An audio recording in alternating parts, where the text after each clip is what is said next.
with the uncomfortable and talk about what it is to be a woman in the arts today. So get your bras off, get your knickers out and get ready to go Commando with Rowena Gander. And today we're talking about female form. I'm Leah. And I'm Helena. Rowena, would you like to introduce yourself to our listeners?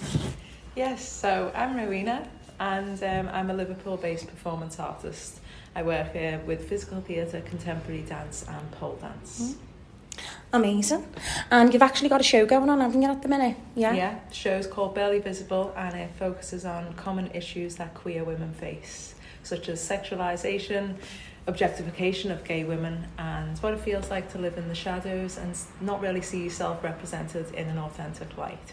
Well, we'll talk a little bit more about that later. Yes. So, just some questions to get us started off. If you were a pair of knickers, what kind would you be today and why? I'm really cold today, so I'd be the biggest pair of knickers that you've ever seen in your life. Yeah, it is. It's so miserable out there. Today, yeah. It's miserable. Yeah. Well, what colour would they be? Black, always. Yeah, always black. Do you think there are any barriers for women in the arts currently? I think it's a big question, isn't Yeah, it? it is a huge question. I can probably talk about one of the barriers that I faced, and that is not really seeing other women in the position that I want to be in. You know, there's still a male to female ratio whereby more men are in power than women, and I think if that is balanced a little bit more, then more women will be able to look up to other women and say, I want to be like you. Yeah. So more role models, I think is what I'm trying to say. Yeah, exactly. It's more role models within the industry, and I think as well, it is tough because if you are in that environment and then just being able to approach someone, if you're in a rehearsal room and you feel uncomfortable, it's just, it just needs to be highlighted a lot more, and it's changing. Change is coming slowly but surely, but we will make the change. Yes. So, what advice would you give your younger self? To not be so critical of your body. That's a good one. That's a good one. That is, yeah, especially on our topic. Yeah. Yes. And this is the reason why we got you in as our guest, and we're very grateful to have you here. So now we will have a few questions to ask about our topic, which is the female form. So what differences have you seen on how the female form is perceived? Okay, so again, I'll go from my kind of perspective of how I've perceived the female form and how I've looked at it and how I've wanted to kind of be seen or be perceived as a female. When I was younger, I was always aspiring to be thin, and you know, this idea of being thin is the only way to be beautiful, and it's really damaging mentality to have. However, now, like, you know, I'm talking about like when I was 12, I'm 32 now. Really, 32? You don't look 32. Quite a few years have passed, and now I see that the female form is perceived in many different ways. Now, I think there's still a long way to go, but I feel like it's more acceptable to be in another body type that is not thin. So muscular, for instance, a lot of women are taking part in physical strength activities now. I work with a lot of women in pole dance who need a very strong physicality. So I see a lot of strong women who are visibly muscular, and that's an interesting shift that I could kind of put my finger on now. Thank you. So, how has your relationship with your body changed during your career? I think when I went back into dance training, which I did quite late on, so I was like 23 when I went back to full-time dance training, I was still in this mindset of, oh, I need to be thin to be able to be a dancer. And I think dance framed that for me, so it was this aesthetic of thinness, and okay, that's the way to have your body seen in dance. But then I was exposed to physical theatre, and I was like, okay, whatever state my body is in, as long as it's expressing something, it's permitted in this form. So I think when I shifted from, oh, I want to be a dancer, to, oh, I want to be a performer, and I just wanted to use my body to express something, that was a significant shift in my mindset of how I feel about my body and how I treat my body as well. So for instance, in the beginning, I might have been like starving myself, thinking, oh God, I need to be more thin. And now it's like, okay, what can I feed myself to be strong, basically? To be able to say what I want to say through my body. Does that make sense? Yeah. So if you have different shows, for example, do you have a different diet for particular characters or any? This was going off the question, but I'm really interested into.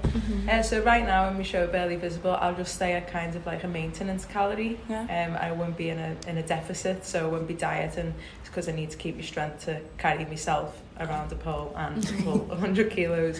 But in other ways, it really depends on the physicality. So if I find the work too difficult, for instance, with my current weight, I'd just lose a few pounds because I'm easier to carry. So it really just depends on that. But it wouldn't be for aesthetic, it'd be more for me and my experience of performing the work. Yeah, and you're number one, and that is the most important part of it all, isn't it? You are your body. Yeah. Where does your passion and confidence come from with the work that you do? The confidence, I'll start with the confidence. So the confidence with the work that I do has been established over a time period. So I've been working in solo practice for about 7 years now, and I've been working with the pole for the same length of time. So I think having worked with that object for so long, I know the way my body works with it. I know what I can do, what I'm capable of, what I'm not. I've just basically spent a lot of time reflecting upon not only my physical self, but like how I work with it psychologically and what methods I use to work with in that practice. I think that knowledge has given me the passion as well. So if I'm asking questions in my work about objectification, for instance, or what it means to be a powerful woman, then that just increases my passion for the topic or for the work every single time that I delve into it, or if I go into a rehearsal or if I perform or if I talk about it. I think, it sounds a bit self-absorbed because I'm kind of at the centre of all my work, but it actually forces you to sit and self-reflect and think, well, how can I make this better for myself?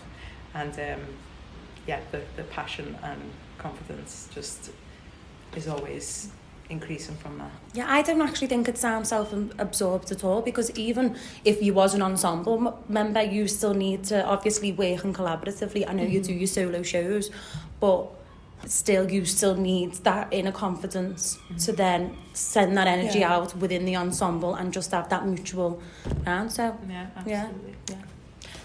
Yeah, I think with creative people, you have to kind of believe in what you do a bit and have a bit of confidence, because otherwise... I think the confidence is the key, because if you don't believe in yourself, then why would you expect an audience member to believe in what you're trying to portray? Exactly. And I suppose it's a process in itself, trying to identify what that actually is. Like, why are we performing in front of audiences? What have we got to say? And I think because I'm so strong in my message, or so assured with what that is, and that means a few things, but right now, today, the first thing that I'm thinking about is just take absolute ownership of yourself and your body and everything that you do, basically. So if that is the message through my work, then I need to consistently think about how I do that myself before I can then tell other people to do that. Not that I tell other people to do that, but suggest that they could do the same. Yeah, definitely.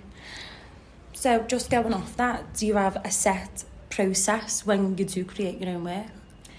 There's always a process of improvisation. There's always a process of research. Okay, what is the particular work about? As I said before, I've worked with the pole for a long time. I've got a very specific methodology about a creative process for that, and that is like really understanding the cultural parameters that surround the object. So sexualization of women, pole dancers, it's a highly stigmatized form of dance. And I think researching into those topics just allow me to go off into loads of different directions in relation to the object that I'm working with. So what is the biography of the object, for instance? I've thought about this really in depth for my PhD. So I've actually written extensively about it as well. I won't go into too much detail now. But again, it has that element of self-reflection too. So there's improvisation, there's play, there's just research, there's always an element of strength training in there because of what it is that I do. Speaking to people about what I do. That's always helpful in the process. And self-reflection. You've mentioned self-reflection quite a lot, so is that an important part of the process overall? That's definitely an important part of the process overall, especially if you're thinking about, you'd ask me, one of the first questions you'd ask me is, what is that shift between when you first started making work or to now? It's like, how am I going to identify what that shift is if I don't self-reflect constantly? Yeah. And I've been doing that for on a daily basis for the past 7 years. And then that then fits into the passion, the confidence, and the creation of your work. And it's literally just asking questions about how do you feel about a certain thing, what happened in this particular scenario. Do you feel okay with your body? How is your body being perceived by others? How do you feel about being perceived by other people? How do you feel about being looked at? How do you feel about presenting yourself or presenting personal matters to audiences? All of those questions. And they just make you stronger. I'd love for you to answer all those questions, but we actually haven't got time today, but we may be able to come back to that. So where can the listeners find you on social media? I'm at Rowena Gander on all social media, Facebook, Instagram, Twitter, and I have a website, rowenagander.com, all very consistent. Oh, well, it's been lovely to chat to you today. Again, we're just so grateful to have you here. And do you want to talk a little bit more about your show, Barely Visible?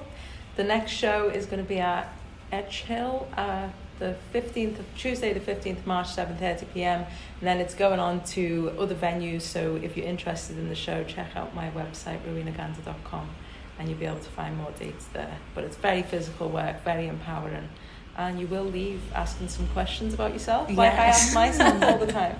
You definitely will, because I actually got to see that show at the Unity, and wow, it was just so empowering. Again, questions that I was just sitting there, I was literally, for the whole time, I was just like, wow. And I was so engaged from start to finish, so thank you. I recommend a challenge for you listeners, and it's for you to get involved in. So we want you to take a look in the mirror and say, I am beautiful. I am enough. I love you. I am amazing.